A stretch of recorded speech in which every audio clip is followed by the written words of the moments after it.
आसमान में बड़े बड़े बादल छाए हुए थे और रात का समय आधा हो चुका था। एक छोटे से गांव में एक विचित्र माहौल छाया हुआ था। यह गांव एक पुराने हवेली के पास बसा हुआ था, जिसे कोई नहीं जानता था कि वहां कौन रहता है। लोग अकेले चर्चे करते थे कि उस हवेली में रात को कुछ अजीब आवाजें आती थीं, लेकिन कोई भी उसका पता नहीं लगा पाता था। एक रात गांव का एक युवक नामक आदित्य ने तय किया कि वह हवेली में जाकर देखेगा कि यह सब क्या है। उसने अपने दोस्त सुमित को साथ लेने का फैसला किया ताकि वह अपने डर को कम कर सके। हवेली पहुंचते ही दोनों को एक अजीब सी चीज का आभास हुआ। वे दीवारों पर लटकी चिन्हों को देखने लगे जो अजीब तरीके से चमक रहे थे। उन्हें लगा कि ये चिन्ह उस हवेली के रहस्य को खोल सकते हैं। वे धीरे धीरे हवेली के अंदर बढ़ते गए और वहां उन्हें एक पुराने कमरे की ओर आकर्षित किया।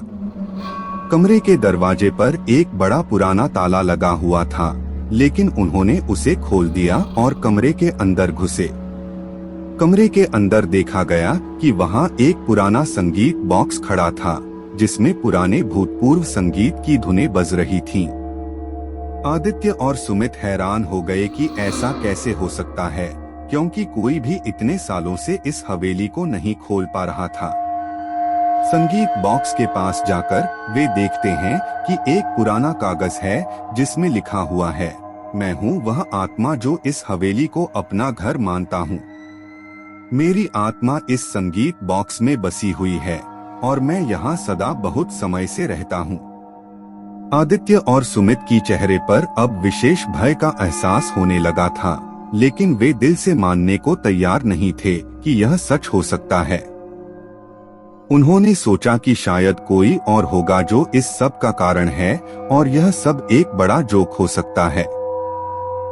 हवेली से बाहर निकलते ही वे देखते हैं कि अब वहां एक अजीब सी बूंदें गिर रही हैं और वे बूंदें उनकी ओर बढ़ रही हैं।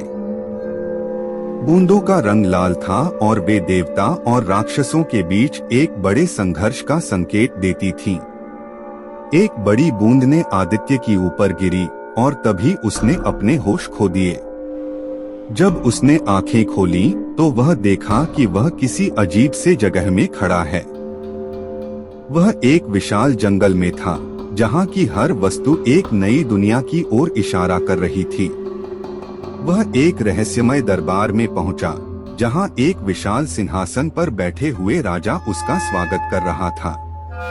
राजा ने आदित्य से कहा, तुम वह हो जो इस जंगल को अपना घर मानता है और तुम्हारा स्वागत है राजमहल में।